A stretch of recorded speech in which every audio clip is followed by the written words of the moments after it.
invité sur le plateau et je laisse tout de suite le soin de se présenter. Ben merci Auguste. Bon, moi c'est Baba Kaba, je suis en Italie depuis 2 ans et j'habite à Bouvard-Ornon. Alors, M. Baba Kaba, quel est ton point de vue sur la conception de l'éducation dans les familles africaines en Europe? Voilà, bon. Donc moi je voudrais faire un distinguo.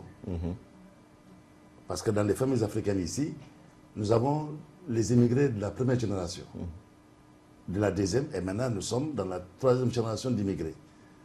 Donc la première génération d'immigrés, c'est les gens qui viennent des pays africains, surtout spécialement du Sénégal, mais qui viennent des villages. Donc qui n'ont pas eu une éducation européenne au niveau de notre pays. Arrivés ici, ils ont eu des enfants qui sont nés là, qui ont grandi et qui sont confrontés à l'éducation européenne. Donc tout de suite, ça devient un problème entre les enfants et les parents. Parce que le parent qui est au Sénégal n'a fait que l'école coranique, donc n'a pas une éducation française. Donc tout de suite, arrivé quand son fils a un certain comportement, tout de suite, il est désemparé.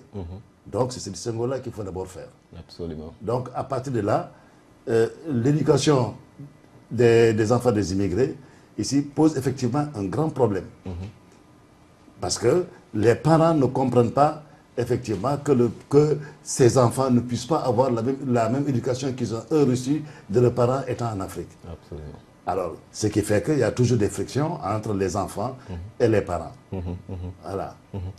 Dans les familles africaines en général, selon notre conception, on parle de crainte et obéissance. Est-ce le cas dans les familles immigrées en Italie ou en Europe en général? Bon, je ne peux pas dire que c'est le cas. C'est le même cas. Parce que, bon, en Afrique, nous avons une éducation des enfants, de nos parents, donc qui implique le respect des parents et le respect aussi de l'aîné. C'est-à-dire que toi, quand tu es dans une famille, tu respectes tes grands frères et les enfants doivent respecter les parents. Bon, par contre, ici en Europe, comme vous le savez, l'éducation européenne, les enfants ont une certaine liberté, surtout arrivé à un certain âge. Déjà à partir de 15-16 ans, l'enfant, pour eux, la constitution européenne, c'est que l'enfant doit pouvoir se développer. Pour se développer, il faut qu'il ait une certaine liberté. Alors, et cette liberté-là maintenant, de parler et d'agir, bon, nous, on ne l'a pas en Afrique. Donc, comme j'ai dit tantôt, la première génération d'immigrés, quand, par exemple, en Europe, un enfant, son papa lui dit quelque chose, il dit que papa, c'est pas vrai. Pour nous, c'est une insulte. Ça pose problème. Ça pose problème. Parce que quand tu dis à ton père, c'est pas vrai, c'est comme si tu disais qu'il mentait. Or, l'éducation européenne, quand le gosse dit ah non, papa, non, ça, c'est pas vrai, bon, pour lui, c'est pas frustrant. Tu vois, donc, ça pose problème, effectivement. Mais, je ne peux pas parler de crainte. Je ne peux pas parler de crainte, d'autant plus que l'enfant immigré, né en Europe, bon, a une certaine évolution, a une certaine connaissance de la situation dans le monde, de sorte que il ne craint pas ses parents, mais quand même il les respecte. En Europe, que devrait être la stratégie des parents en matière d'éducation, des parents africains en général? Les parents africains en général, en Europe, ils doivent s'atteler à imposer l'éducation africaine à leurs enfants au sein de la famille. C'est dans leur maison, dans leur demeure.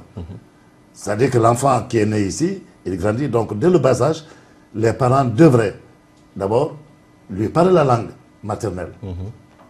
Parce que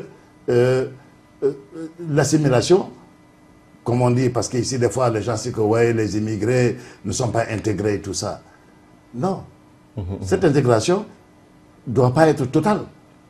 Il faut quand même que nous gardons notre culture. Mais est-ce que ça ne pose pas problème? Parce que dans les familles, on peut dire oui, mais au dehors, on peut dire non. Parce qu'au dehors, c'est une autre réalité. Non, ça ne pose pas problème. Parce que si on prend l'exemple, par exemple, sur le Sénégal, tu nais dans une famille où tes parents n'ont jamais été à l'école. Donc, tu parles la langue nationale, mais après, on te met dans une école française. Tu vas étudier la langue jusqu'au bac, jusqu'à l'université. Tu parles français, mais cela n'empêche que tu as une éducation de base au niveau de ta famille. Absolument. Donc, c'est parce qu'on ne fera que transposer la chose ici. Le gosse, quand il est à la maison, il naît ici, jusqu'à ce qu'il ait l'âge de 5-6 ans, qu'il puisse vraiment aller seul à l'école 7 ans. On l'inculque l'éducation de notre pays. Et maintenant, quand il va dehors, il va acquérir l'éducation européenne, mais chaque fois qu'il est à la maison, bon, là tout de suite, le père dit, bon, pas d'italien à la maison. À la maison, on parle la langue nationale. Et quand tu sors maintenant, tu parles. Et on l'éduque suivant nos coutumes au sein de la maison. Mais je crois que le gosse sera assez parfait quand même pour pouvoir allier les deux éducations. Est-ce que le travail des parents, par exemple dans les pays européens, qui est un peu difficile, il faut le dire, ne crée pas un obstacle, n'est pas un obstacle en matière d'éducation? Oui, je peux dire que ça, parce que bon, comme je vois les gens travaillent ici, il y a un manque de temps. Exactement. Ils n'ont pas le temps de s'occuper réellement de l'éducation de leurs enfants. Parce qu'ici, même les femmes travaillent. Quand tu vas au boulot, quand la femme qui va au travail, son enfant de 4-5 ans donc, est gardé au jardin d'enfants, à la garderie d'enfants, comme on dit, asilo. Si. Donc, ce n'est que le soir que la maman revient pour prendre l'enfant. Le père rentre peut-être à 18 h, il est fatigué, il n'a pas le temps justement de pouvoir s'asseoir et causer avec son enfant. Donc là, c'est un grand handicap. C'est un grand handicap. Malheureusement, ben, c'est le cas. Ce qui fait que les gosses sont laissés à eux-mêmes. Est-ce que vous pouvez revenir un peu sur les attitudes? Bon, par exemple, dans les écoles ici en Europe, les enfants sont confrontés à ce problème parce qu'en général, ils ne regardent pas leur maître. Ouais, bon, ça, effectivement, je comprends ce que vous voulez dire. Bon, mais je crois que ce phénomène-là s'applique plutôt aux enfants qui sont nés en Afrique et qui sont venus ici à un certain âge. Parce que le gosse qui est né ici, bon, là, il n'y a pas de problème, il est né en Italie, c'est un fils d'immigré, il est né en Italie, il a grandi, bon, donc il a déjà cette conception de l'éducation européenne. Mais par contre, le gosse qui est né en Afrique, bon, qui est venu ici à l'âge de 5-6 ans, donc déjà, il avait déjà un certain comportement. Donc, c'est comme pour revenir à ce que vous venez de dire, donc, qui ne regarde pas ses parents ou bien ses aînés dans les yeux pour parler. Chaque fois qu'on les parle, donc, il baisse la tête par respect. Donc, ce gosse-là, arrivé là, qu'on le mette à l'école ici après, bon, rencontre des difficultés effectivement, parce qu'il n'est pas habitué à regarder par exemple un aîné, une personne plus âgée que lui, dans les yeux pour parler. Est-ce que vous avez un conseil comme dernier mot à donner aux parents des familles immigrées? Bon, ce que je pourrais dire, ce que je pourrais donner comme conseil, c'est que les parents n'ont qu'à beaucoup parler à leurs enfants. Donc, se mettre un peu à leur place pour dire que, bon, effectivement, les deux cas sont différents. Le parent a reçu une éducation en Afrique, le gosse, lui, il est né là, il a reçu une éducation ici, et essayer de se mettre au milieu pour pouvoir allier les deux. C'est-à-dire parler au gosse, lui accepter certaines choses, l'autoriser à faire certaines choses, mais tout en lui inculquant que, au-delà de tout ça, il est africain. Comme on a l'habitude de dire chez nous, l'adage qui dit que un bois, quelle que soit la durée, comme M. Debora fera dans l'eau, il ne sera jamais un caïman. Un caïman, voilà, donc, même si on fait 50 ans ici, on ne sera jamais des Blancs. On sera tous des Africains, donc il faut qu'on garde notre culture africaine. Voilà, je vous remercie. C'est à moi de vous aimer.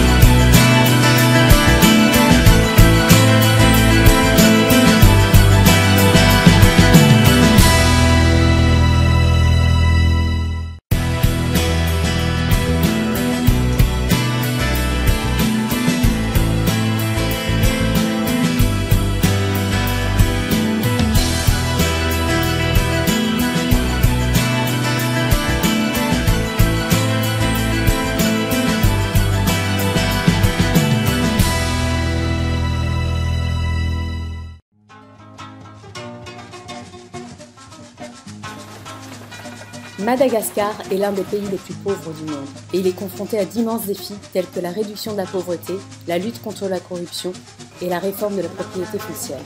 La pauvreté touche 92% de la population. Les bouleversements climatiques accentuent le passage régulier de cyclones. En 2014, 4 millions de personnes souffraient de la famine suite à la dégradation de l'agriculture.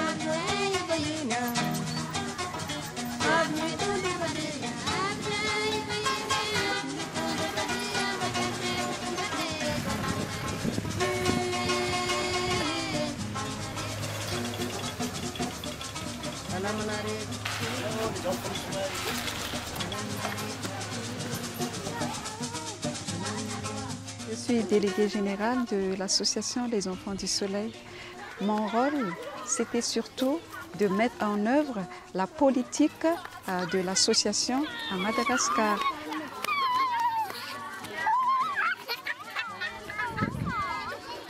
Les objectifs de l'association, c'est surtout la réinsertion familiale, la réinsertion sociale et l'insertion professionnelle des cibles.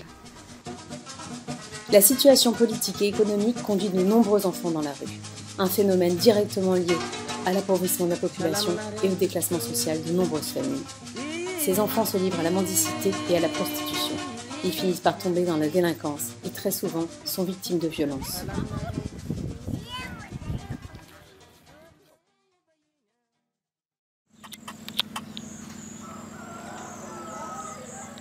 Dans cette situation, ils se trouvent également privés de leur droit à l'alimentation, à la santé, à l'éducation, au logement et à la protection.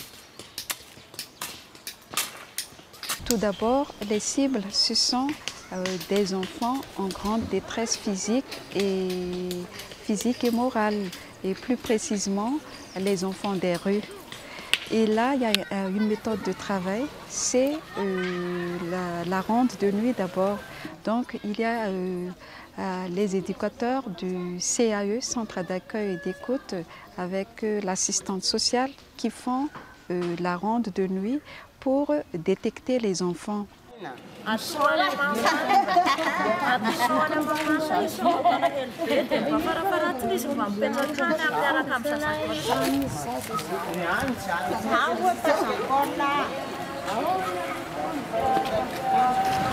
Il nous a demandé d'accueillir son petit enfant parce que son petit enfant avec sa mère dans cette...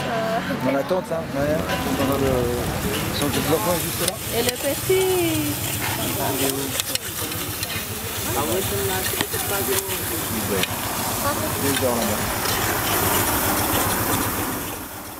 On travaille avec le juge des enfants et les polices de mœurs. Et pendant 5 mois, les enfants restent au CAE, c'est le centre d'accueil et d'écoute. C'est un lieu où l'enfant va retrouver un équilibre personnel. Et après 5 mois, on transfère les enfants au village pour poursuivre leurs études directement au village ou à l'établissement à l'extérieur.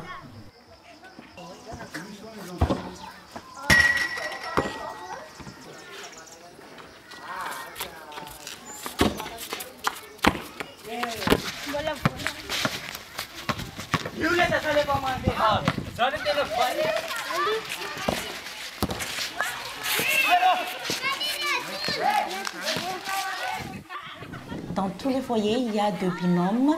Ils suivent les scolarités des enfants et aussi éduquer les enfants par rapport aux tâches ménagères et à le savoir-vivre, etc.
Bonjour.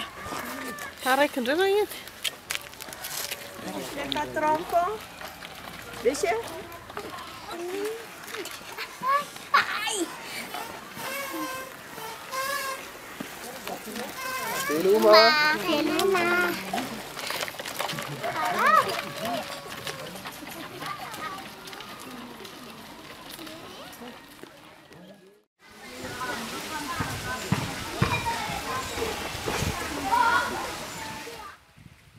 Ces formations, c'est que d'améliorer la compétence des éducateurs à la scolarité des enfants. Il y a de petites classes, c'est la classe d'accueil et on s'est répartis en 3 niveaux, de 12e, 11e et 10e. Voilà.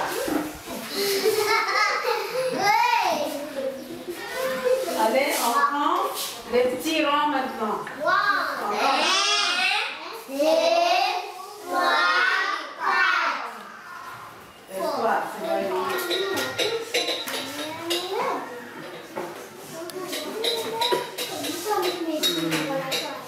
Johanna, tu combien?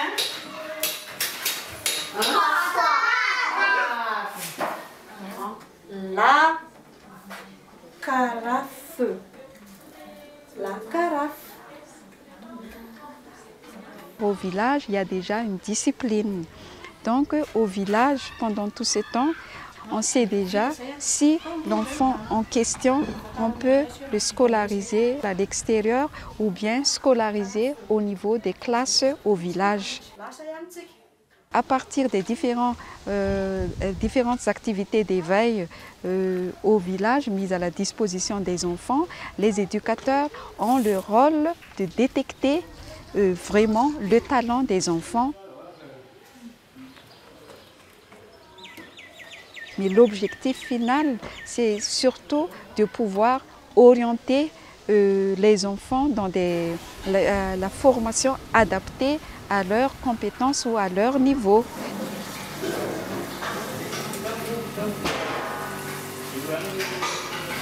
Nous avons un terrain à Fiamare et ce terrain avant c'était un terrain en friche.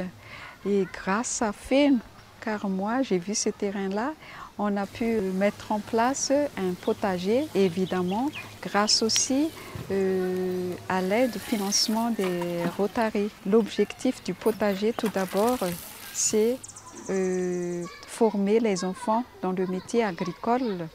Chacun a son avis, mais il faut savoir que Madagascar, c'est un pays, on peut dire que 80% de la population, ce sont tous des agriculteurs. On a un terrain de 6500 m², valorisé avec des cultures maraîchères, avec des différentes variétés de légumes. Donc en fait, nous avons 2 jeunes qui sont en formation agricole. On donne une formation, initiation agricole et aussi une formation théorie avec ces 2 jeunes. Je vais les motiver à partir de démonstrations, montrer aux jeunes comment travailler le sol.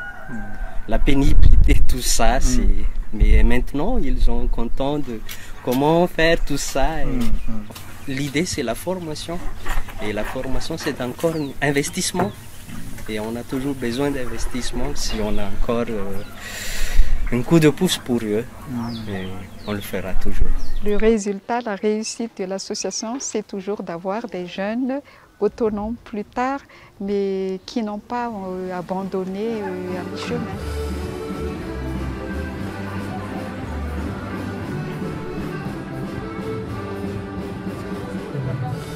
C'est pour vous dire que pour qu'il y ait pérennité de financement du projet, nous sur le terrain, nous avons un grand rôle pour que tout soit mis en œuvre, que tout soit réussi et que tout soit suivi. Toutes nos actions, sans l'argent, ça ne sert à rien. Si nous voulons atteindre nos objectifs pour les enfants-là, tout cela ne sert à rien s'il n'y a pas de financement. Si on veut donner des chances à des enfants qui sont défavorisés, qui ont droit aussi plus tard d'avoir le droit ou peut-être d'avoir de diriger ce pays-là. Donc tout ça, c'est grâce aux donateurs.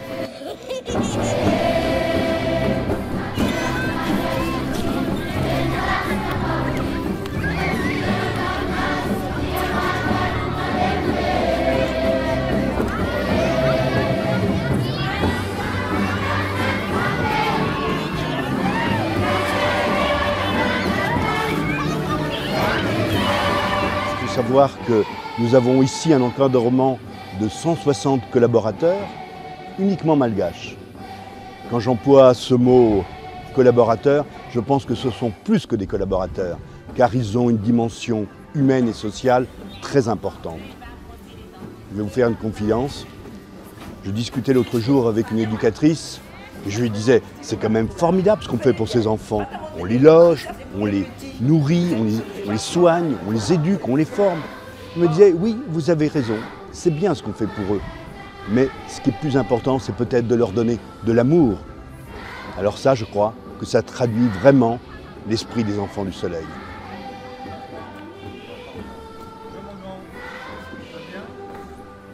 Ouais, ils ont un peu bizarre. C'est quoi l'enfant du soleil? C'est du quoi? C'est du centre pour les orphelins. Et j'ai dit oui. C'est pour les enfants qui n'ont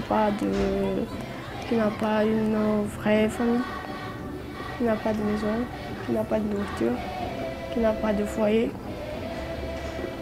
C'est comme ça. Et moi, je viens là jusqu'à maintenant.